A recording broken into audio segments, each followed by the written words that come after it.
Fala pessoal, tudo bem com vocês? Sem Bitelo e Soares, o Grêmio vai a Curitiba jogar contra o Furacão, pensando no Cruzeiro. Mas de que forma? Como será essa equipe? Será que o Grêmio consegue manter a empolgação da vitória no Grenal e beliscar pelo menos um empate lá? Chega mais, eu sou o Chico Garcia, inscreva-se no canal e vamos juntos!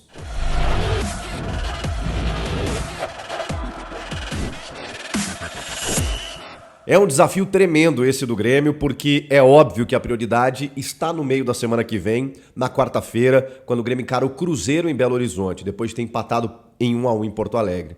O Grêmio precisa vencer o jogo para chegar nas quartas de final da Copa do Brasil. Ou pelo menos, levar para os pênaltis. Não perder o jogo em Minas Gerais, para o bom time do Cruzeiro, que tem pontuado aí no Campeonato Brasileiro, tem levado problemas a várias equipes, tem sido ajustado pelo português Pepa, um time muito veloz, de intensidade e que deu muito trabalho ao Grêmio na arena, no jogo de ida. E agora, não fosse o Luizito Soares, pelo menos ter igualado a partida, a gente vai precisar muito dele nessa quarta-feira. É por isso que o Luizito não vai para Curitiba encarar o Atlético Paranaense. Também pelo gramado sintético. Esse é um questionamento que eu nem sei o que pensar sobre isso. É óbvio que eu não posso aqui imaginar que o gramado sintético ele vá complicar a vida de todos os jogadores que possam atuar lá. Por quê?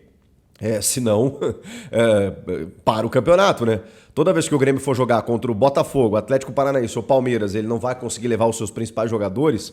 Mas vamos lá, o Renato Portaluppi, o Renato Gaúcho, ele tem ojeriza ao gramado sintético. Não sei se baseado em dados, provavelmente não, mas é fato que, o que ele tem de fato, de fato concreto, que alguns jogadores voltaram reclamando de algumas dores depois do jogo contra o Palmeiras. Se tem um reflexo direto nisso, num jogador que já tem uma propensão de lesão, eu não sou especialista no assunto.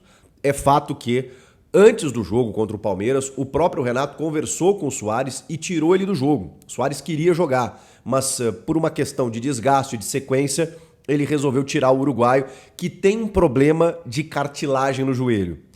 E segundo o Renato, isso pode gerar um impacto maior, E pode gerar uma lesão. O Bitelo voltou de São Paulo sentindo mais dores que ele tinha na coxa e ele vem jogando no sacrifício, portanto ele está sendo preservado, já seria naturalmente num jogo, num gramado qualquer, tá? Mas aí, como implica ainda mais o sintético e tem o jogo contra o Cruzeiro, Bitelo foi tirado de jogo, de combate nesses dias por conta da sua recuperação. São dois dos principais jogadores do Grêmio, Luizito Soares e o Bitelo.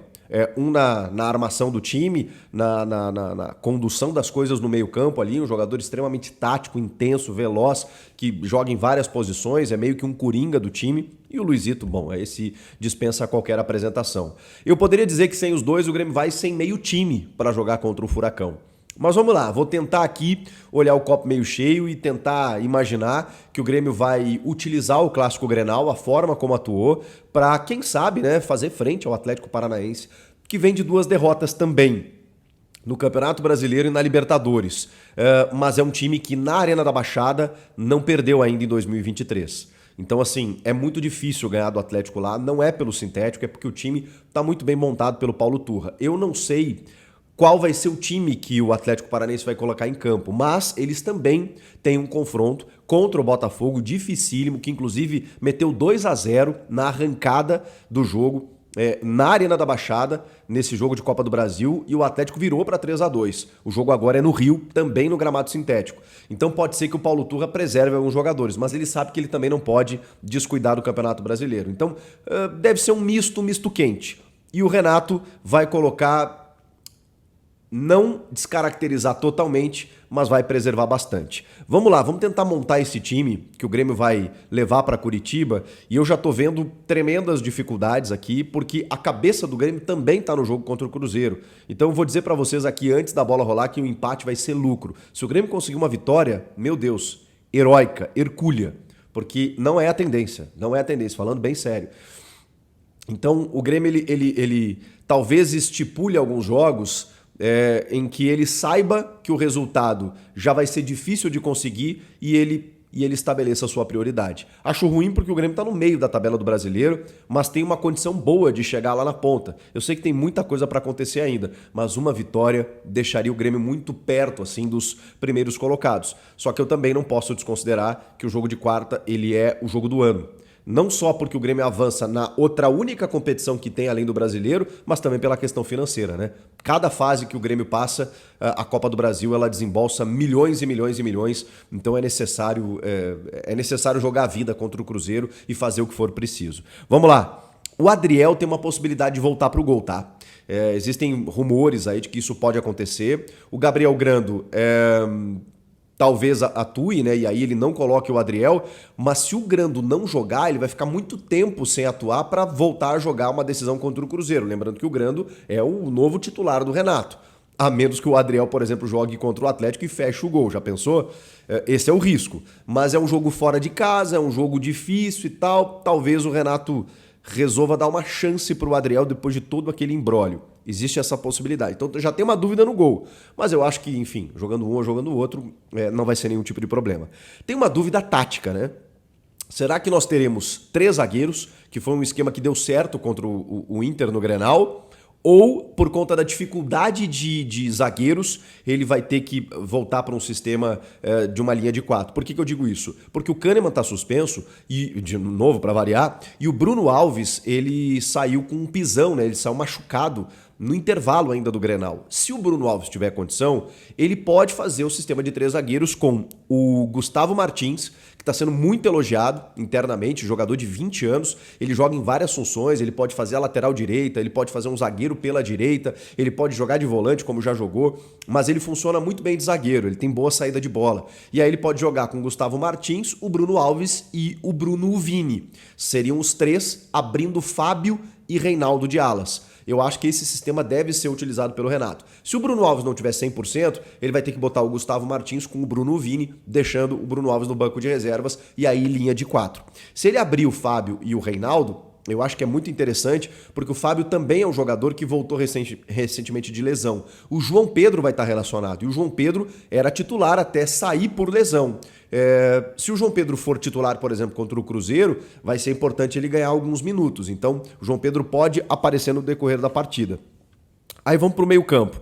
O meio-campo, além da ausência do Bitelo, também o Carbajo, que vem se queixando de pubalgia, de dores no pubis, e foi outro jogador que se queixou de dores potencializadas após a disputa contra o Palmeiras no gramado sintético do Allianz. Por isso que é mais um indicativo que o Renato tem para não colocar jogadores com propensão de lesão em gramado sintético. O Carbajo também está fora. Com isso, Vijaçante abriria o meio-campo e Mila, jogador das categorias de base, muito bom jogador, que subiu recentemente para o profissional. Ele e o Ronald, né? Só que o Ronald está com a seleção sub-20. Vila e Mila abririam o meio de campo e aí tem as duas hipóteses aqui. Se ele utilizar 2 zagueiros, vamos lá, ele faria o Vina, o Natan Pescador, né, ex-Atlético e Fluminense, com Galdino pela direita e o Zinho pela esquerda. Ou talvez o Galdino até como um falso 9, né? E o Vina atrás do centroavante, com o Natan também aparecendo ali pelo lado direito.